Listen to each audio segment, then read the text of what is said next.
book quite like Stewardship on Steroids. Tell me a little bit about your background and your motivation for writing it. Okay, sure. My background is for about the last 20 years I've been working in the arena of financial services. I call myself a stewardship mentor, if you will, because I really enjoy teaching people better ways to handle their money, frankly.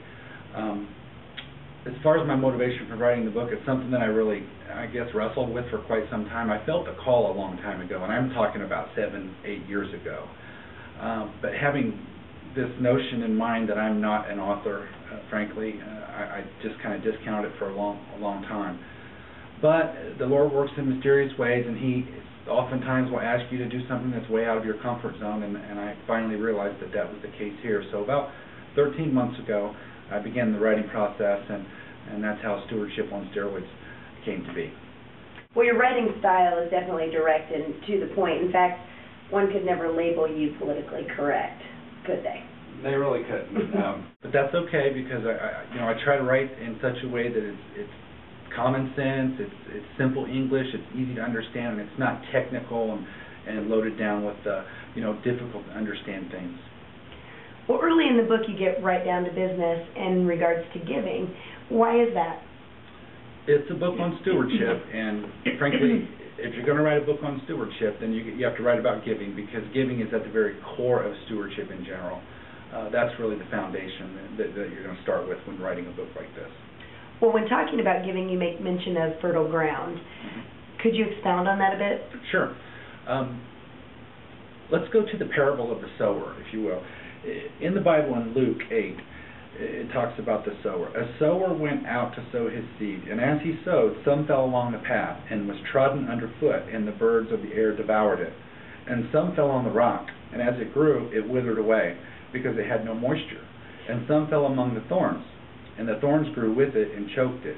And some fell into good soil and grew and yielded 100-fold. So the lesson here, if we try to plug in our stewardship skills with what this parable is talking about, it's telling us that we need to sow, or we need to give into fertile ground, because we want our seed to be effective. What good is it to give money, if you will, to an organization that is evil? That's not being a good steward. We want to give to organizations that are doing good and organizations that the Lord would be pleased with. Well, on that subject of fertile ground, you mentioned Water for Life and Operation Blessing as good organizations to give to. There's hundreds, if not thousands, of good causes out there. Tell me why you felt compelled to mention those two by name. They're two of my favorites. I mean, I watch a lot of Christian TV, and I watch both of those shows. But they're both biblically based charities, or missions, if you will. And that's not an opinion. We could go to the Bible to see that. For instance, in regard to Water for Life, go to Matthew 10:42. It says, "And if anyone gives even a cup of cold water to one of these little ones, who is my disciple, truly I tell you, that person will certainly not lose their reward."